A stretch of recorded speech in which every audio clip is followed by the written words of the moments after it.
Hi guys, Jay Smith here, welcome to AskGolfNut channel and welcome to Srixon ZXi Driver review. I've also got the ZXi Max and also the ZXi LS to do, but we're going to do the standard normal ZXi first. We have got technology in this head, and we've got all technology in all of the three heads. This one has got their new iFlex face, that variable face thickness face, so basically when you don't hit it out the middle and you hit it on the weird and wonderful parts, you keep ball speed up. When it comes to that side of things at the end of the video, or the second half of the video, on the numbers side we'll be testing that, see how much ball speed it does create when you don't hit the middle, and also how much distance you lose when you don't hit the middle. On the top we do have a new star frame crown. Basically they're trying to strip weight as best they can do, very similar to what Ping used to do on Dragonfly many moons ago, on trying to remove weight from wherever they can do to try and put it in advantageous places. On the advantageous places, talking about the weights, we do have the 4 gram and 10 gram on the sole. We have the 4 gram in the toe section and the 10 gram at the back of the heel section. That will make it fractionally draw biased, and you can flick it round if you really want to make it fade biased or a little bit more neutral if you wish. And we also have the laser milling on the face. It's a rather interesting look. It's like micro grooves on the face there. Srixon are saying basically that should try and stabilize spin profiles with a little bit more forgiveness in that way. Right, let's go give it a hit. We are a drivable par 4. Everyone loves a drivable par 4, although I haven't really warmed up so far, so I'm not quite sure how close I'm actually going to get to it. But looks wise, we do have a matte crown. It's got that little stippled effect on top, which I don't mind at all. We have a slightly shiny bottom plate to the sole, a bit of a weird triangular flat bit as such. Yeah, we got the weights either side of that, and of course we do have that iFlex face. Down by the golf ball, this is a 460cc head, no different to the Max, and then also the LS is slightly smaller in profile, but really I put these all down together and I really can't see that much difference, especially between this one and the Max. You can see that the LS is fractionally smaller. Right, let's go give this one a hit, see how well I do at getting close to the green. Well, that's a darn good effort. Get over that bunker. Please get over that bunker. Don't go in the bunker. Hop over the bunker.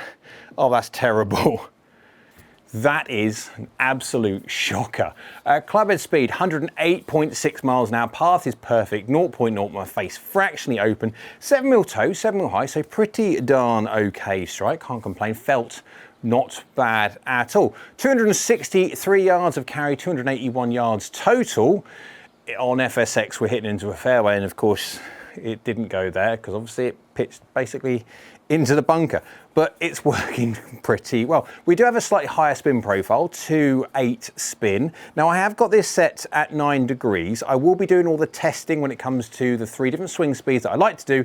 80 miles an hour, 95 miles an hour, 110 miles an hour. That was 109 or so miles an hour, so everyone doesn't swing at 110 or so miles an hour. But I'll be doing that at 10.5 degrees. Reason being, if you do 10.5 degrees at the slower swing speed, you've got a chance of keeping the ball in the air. If you do it at 9 degrees at 80 miles an hour, that ball is falling out the sky. So the whole idea, get custom fit, etc. Feel wise, not bad whatsoever, and I can actually see the tee, which is a win.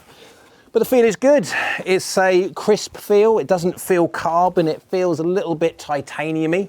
It's like an old school titanium sound, just a little bit more muted. But it works well, feels well, spins a fraction high at the moment. It'd be interesting to see if I was to put it down to 7.5 degrees, because again, this will move up and down 1.5 degrees maximum, weak and strong. That'd be interesting to see to do that one. But give it another go, see how close I can get to getting that bunker again.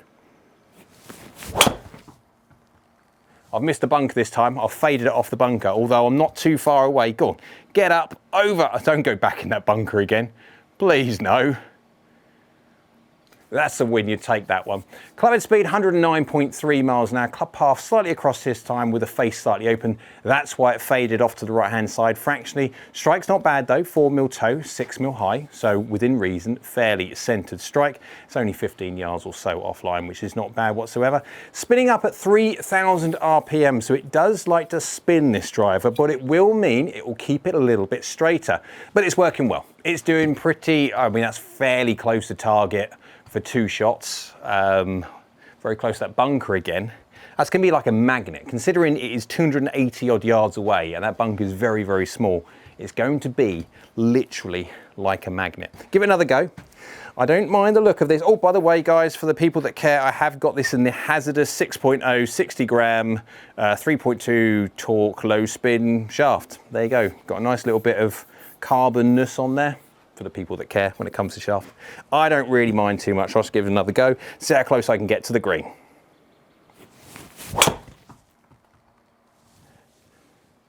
That's the toe section this time.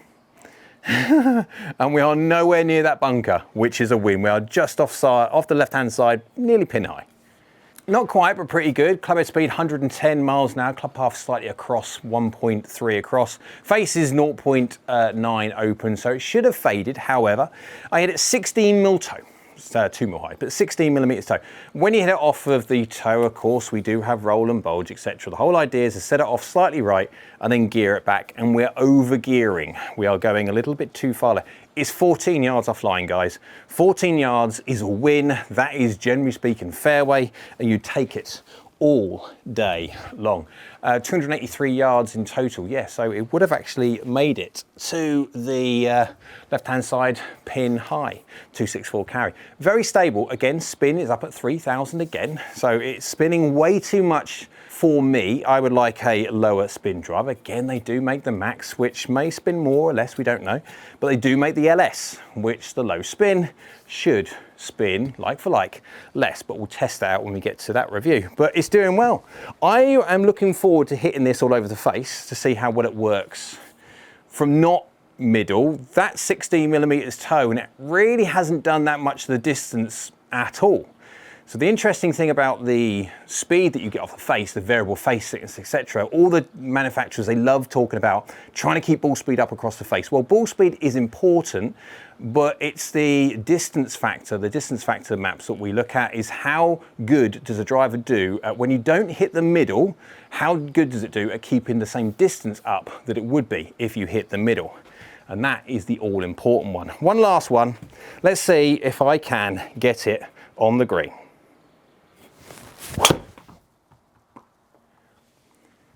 That is left-hand side again. That's a decent shot, but we are going to be, oh, not in another bunker. Missed it. That's an interesting chip though. Club head speed, 110.3 miles an hour. Club path, 0.8, face 0.5, very small amounts, basically tiny little baby fade dynamics. 3 mil toe, 0 mil low. That's the best strike so far. It does feel quite nice right out of the screws. 269 yards of carry, 288 total. So yeah, we are pin high left-hand side. We didn't hit the green. I'm not surprised. This green is pretty small and it is protected by those bunkers. Right, let's go give it a hit all over the face, not just the middle. We're going to hit it off the heel, low, high, toe, all those weird and wonderful parts. Let's also test it at 3 different swing speeds, the 80, 95 and 110 miles an hour. Let's go see how well this new Srixon ZXi Driver gets on. All the data captured now for the 3 different swing speeds, 80, 95, 110 miles an hour, and also the forgiveness side of things. How well does it do at retaining ball speed when you don't hit the middle? Also the distance factor map, how well does it do at keeping distance up across weird and wonderful parts? And also got some interesting advanced driver characteristics for you at the end. So on the screen we have the club head data on the bottom, we'll get that to second. We've got the ball data on top. The red is the 80 miles an hour, the yellow is the 95 miles an hour, and the blue is the full on 110 miles an hour. Let's go do the red first, the 80 miles an hour swing speed. Carry of 180 yards, peaking up at 19 yards in the air. Descent angles at 30 degrees, so that's going to be a nice and shallow approach into a fairway and chase down there as well. And we've got a spin at basically at 2,000 and a launch at 14 degrees. Now this driver spins quite a lot, so the ZXi has a tendency to really want to spin quite a lot, which for a faster swinging golfer may be a bit of an issue, but especially for the mid to low swing speed golfer, it could be a really very good driver. Commonly there's not enough spin on very slow swing speed golfers to keep the golf ball up in the air, and so having a driver that spins a little bit more for the mid to low swing speed is actually very important. Excellent. Go to the 95 miles an hour. The yellow carries up now at 226 yards, peaked up at 31 yards in the air. Descent angle still under the 40 degrees that we'd like to see going into a fairway for as much bounce and roll as we possibly can do. Spin's now at 2.6, so not an unmanageable number. You can see when we go to the full-on speed, it's getting a little bit high, but that's an absolutely fine number for a 95 mile an hour swing speed. Go to the 110 miles an hour, the blue, and carry distance at 260 yards, peaking up at 39 yards in the air now, nearly 40 yards in the air. Descent angle's 43.4, so that's kind of the numbers we'd be looking at 7.9 as a bare minimum within reason, stopping into a green. And spin is at 3,100. That is quite a lot of spin. Go to clubhead data, you can see we've got the clubhead speed 80.1, 95.3 and 109.8. I didn't quite, by about half a mile an hour or so, make the 110 miles an hour, but very, very close. Efficiency is 1.45, 1.44, 1.44. Efficiency is a measure of bang for your buck, how much ball speed you get from your clubhead speed. Attack angles within 1.4 degrees, club paths within 1.8 degrees or so, but the all-important face to path. How good am I at trying to apply a square face to whatever path that I have? 0.0, 0.1, 0.2, so within 0.2 of a degree, very, very close. We have loft within, what's that, 0.7 of a degree of the 30 mile an hour difference in swing speed between all three data sets, and you've got my strike on there as well for you to see. For the people that like the graphical representation rather than the streams of tabular data, I'll pop on the screen there the ball and club compare screen. That is basically just the graphical idea of what I've just been talking about. Some people learn much better from that than they do all the streams of tabular data.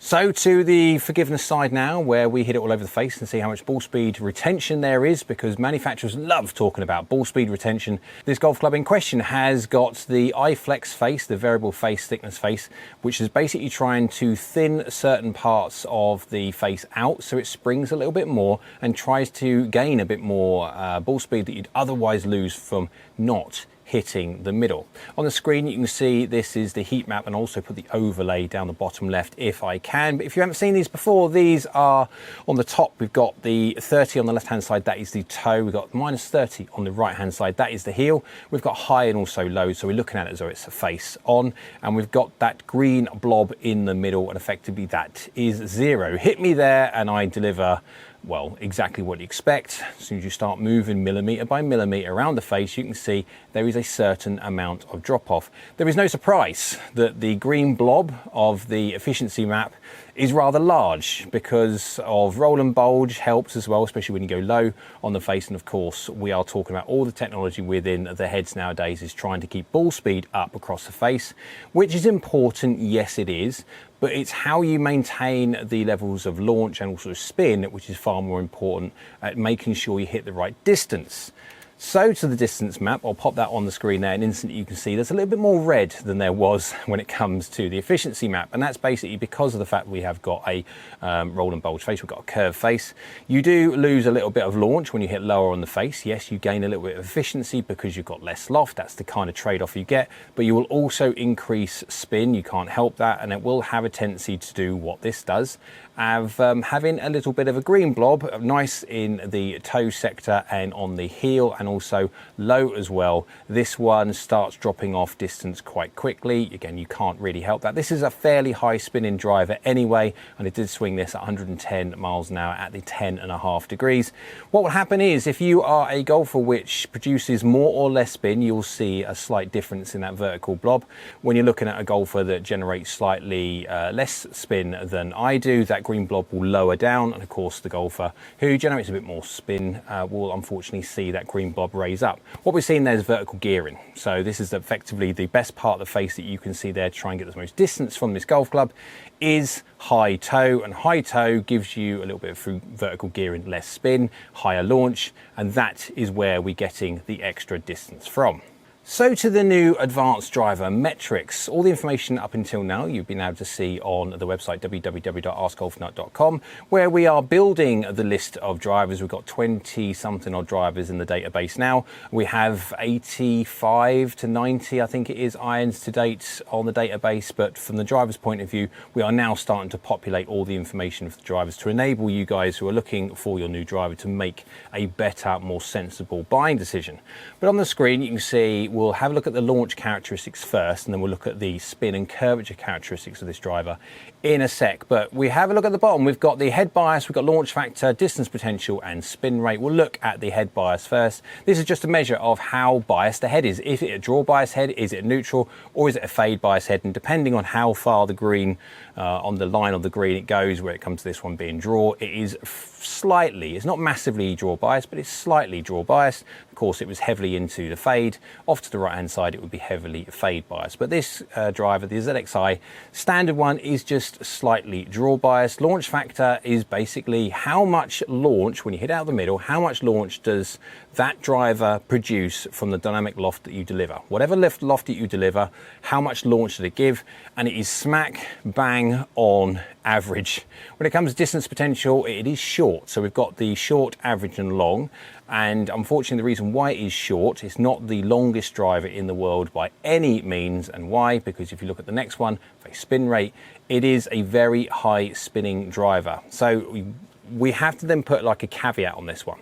I'm swinging this at 110 miles an hour, my normal swing speed. And of course, when you're looking at a driver which launches fine, no problem, but spins a lot, you are going to see a reduction in distance, as opposed to at my speed, if I was to launch it as I do, average on this one, but then have a average or just slightly lower spin rate, I will get more distance potential, because at the moment I'm suffering with too much spin, and of course that will take away distance. If you get this, going back to the 3 different swing speeds, if you get that into a hands of a golfer that swings at 80 miles an hour, 95 miles an hour, or anywhere in around there, this combo of a decent launch factor and a very high spin rate, it'd actually be better, much better than most other drivers, because most other drivers at the slower swing speeds, you have to go up in loft massively to try and keep enough spin on the ball to keep it in the air.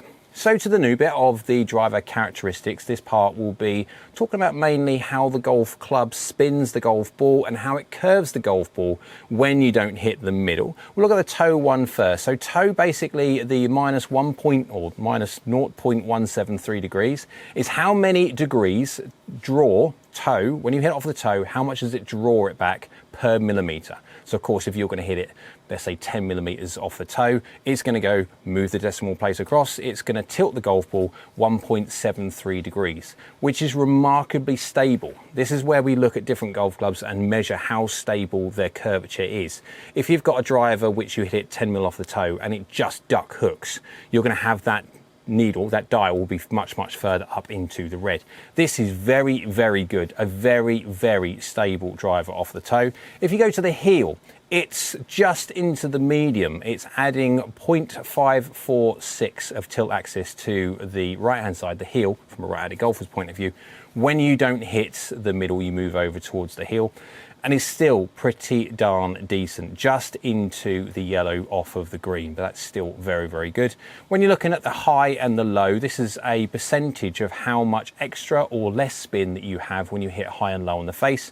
And depending on what type of golfer you are and where you need the stability of spin, this can be very important to making sure you're trying to keep your distance up that you want to when you don't hit the middle. But you can see there the high is at a 1.3% drop, 1.33% drop. So when you hit it high on the face, as you go up high on the face every millimeter, you'll effectively take off 1.33% of your total spin, and that is well inside the green. This golf club, go to the low quickly now, 2.78% when you go low. Again, that's very good as well. Generally speaking, you're always going to see more spin applied when you go down on the face, low on the face, than you will do high, but it's still, both of these are all in the green. I'm amazed at how stable this Srixon ZXi driver is. It's not the longest driver in the world, no, because at my speed, it suffers with a too high a spin rate. Yes, you can, if you want to, you can lower the loft on this. I've got this in the 9-degree head. I've done the 10.5-degree testing, but you can also lower it down to 7.5 degrees as well. And yes, if you've got the capability to lower the loft down to 7.5 degrees and hit up at it more, try and get your spin loft number down a little bit. This driver can be very, very good.